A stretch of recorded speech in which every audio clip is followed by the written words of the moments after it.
Morning నేను వెళ్ళాను. Night Gandhi హాస్పిటల్లో పెట్టేసి ఇంటికి వచ్చేసాం. నెక్స్ట్ డే మార్నింగ్ వెళ్ళినప్పుడు నేను అక్కడ పంచనామా చేద్దామని పోలీస్ వాళ్ళు వస్తే పోలీస్ వాళ్ళని రిక్వెస్ట్ చేశాను, సార్ ఒకసారి చూస్తాను సార్ అని అంటే పాపను చూపించారు.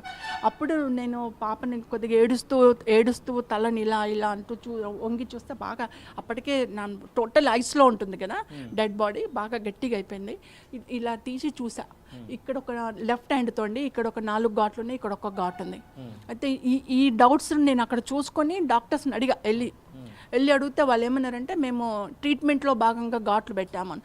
ట్రీట్మెంట్లో భాగంగా ఘాట్లు పెడితే క్లిప్ పెడితే 2 సైడ్ క్లిప్ పెడతారు, ఇలా పెడతారు క్లిప్. కానీ ఇక్కడ 4 క్లిప్పులు పెట్టి ఇక్కడ ఒక్క క్లిప్ పెట్టారు కదా, ఎలా ఫిక్స్ అవుతుంది అంటే ప్రత్యూషను ఏమంటారు స్ట్రగుల్ చేసి అంటే నెక్కును ఒత్తేసి నోట్లో పాయిజన్ పోస్తారు, రేప్ చేసి ఒత్తేసి నోట్లో పాయిజన్ వేసింది అనేది కన్ఫామ్. అక్కడ చూసిన సిచ్యువేషన్, డెడ్ బాడీని సిచ్యువేషన్ బట్టి 100% confirm she is raped, she is murder అనేది నాకు తెలుసు ఒక తల్లిగా. కానీ నాది అరణ్య రోదన అయింది, ఎవ్వరు ఏ న్యాయస్థానం కూడా పట్టించుకోలేదు. మునిస్వామి రిపోర్ట్ నేను ఒకటే అడుగుతున్నాను సార్. మీరు ప్రతిసారి ఈ మునుస్వామి రిపోర్ట్లో అమ్మాయి పైన అసాల్ట్ జరిగిందనేటువంటి అంశాన్ని పొందుపరిచారని చెప్తున్నారు. ఈ మునుస్వామి రిపోర్ట్ను ఇటు ఇన్వెస్టిగేషన్ ఏజెన్సీ కానీ అప్పుడు ఇన్వెస్టిగేట్ చేసినటువంటి పోలీసులు కానీ ఎందుకు దాన్ని పరిగణలోకి తీసుకోలేదు? అదే బండర్ సార్. అంటే పోస్ట్ మార్టం అయిన 1 మంత్కి గవర్నమెంట్ ఏం చేసిందంటే ఒక 3 సభ్య కమిటీ, 3 డాక్టర్స్ని ఒక 3 సభ్య కమిటీ వేసింది. నేను ఆ 3 సభ్య కమిటీ వాళ్ళని అడుగుతున్నాను, ఆ 3 సభ్య కమిటీ వేసిన వాళ్ళని అడుగుతున్నాను, న్యాయస్థానాలను కూడా అడుగుతున్నాను, ఇప్పుడు కూడా అడుగుతున్నాను. వాళ్ళు ఆ 3 డాక్టర్లు ప్రత్యూష బాడీని చూడలేదు, ప్రత్యూష బాడీకి పోస్ట్ మార్టం చేయలేదు. ప్రత్యూషకు సంబంధించిన కొన్ని ఆధారాల సన్మంగా మ్యానిపులేట్ అయిన రిపోర్ట్ల ఆధారంగా వాళ్ళు 3 ఆ రిపోర్ట్లు ముందర పెట్టుకొని దానికి ఒక రిపోర్ట్ తయారు చేశారు. మేము సేకరించిన రిపోర్ట్లు అంటారు. ఏం సేకరించిండ్రు? బాడీని చూసి చేసిందేమో పక్కన పడేసిండ్రు.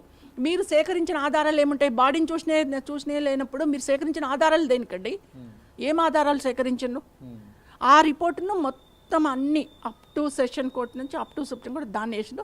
మేము అన్ని కోర్టులలో హైకోర్టులో కానీ సుప్రీంకోర్టులో కానీ మునిస్వామి రిపోర్టును మా అడ్వకేట్ సబ్మిట్ చేశారు, అడిగారు కూడా.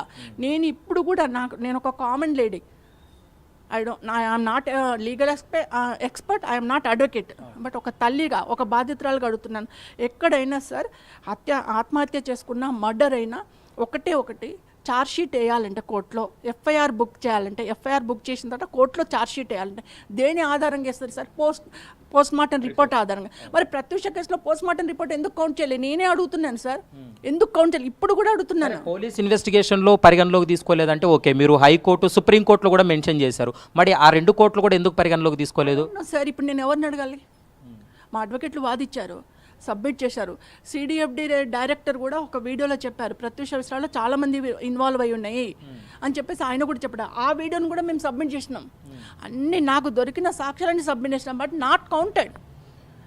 ఎందుకు కౌంట్ చేయలేదన్నది వాళ్ళని అడగాలి సార్, నన్ను అడుగుతున్నా. చెప్పండి మేడం, ఎందుకంటే మీ వర్షను మీరు దాదాపు 2002 నుంచి వినిపిస్తూనే ఉన్నారు. కానీ సిద్ధార్థ్ రెడ్డి ఇచ్చినటువంటి స్టేట్మెంట్ కానీ సిద్ధార్థ్ రెడ్డితో పాటు మిగిలినటువంటి వ్యక్తులను విచారించినప్పుడు వాళ్ళ స్టేట్మెంట్ ఏంటి, వాళ్ళు చెప్పినటువంటి అంశాలు ఏంటి ఈ కేసులో?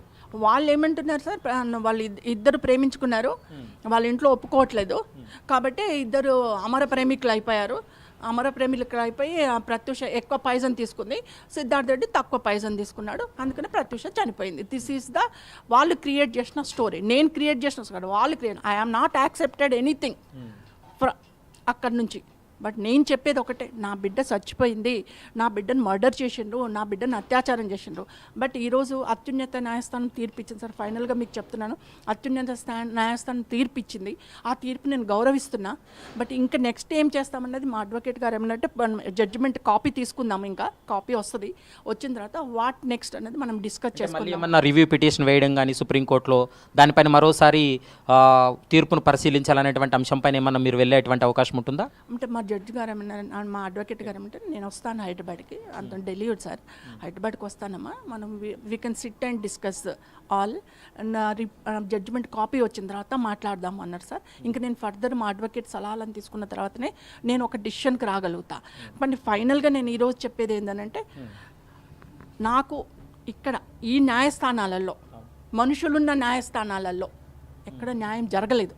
నా బిడ్డకు ఆత్మ. కానీ దేవుడి కోర్టులో మాత్రం ఈ కేసులో ప్రత్యూష చనిపోయినప్పటి నుంచి ఇప్పటి వరకు ఎవరెవరు ఇన్వాల్వ్మెంట్ ఉందో, అన్యాయంగా మా కుటుంబాన్ని, నా బిడ్డను అన్యాయం చేసిన ప్రతి ఒక్కరు కూడా కుక్క చావు చేస్తారు సార్, కుక్క చావు చేస్తారు. నవ్సి చావాలా? నేను చూస్తా, నా బిడ్డ చూడలేకపోయినా నేను చూస్తా. ఎవ్వరిని, ఏ కుటుంబాన్ని, ఏ ఆడపిల్లల్ని ఇలా అన్యాయం చేస్తా, కుక్క చావు చేస్తారు. ప్రతి ఒక్కడు కుక్క చావు చేస్తారు సార్. చెప్పండి మేడం, అంటే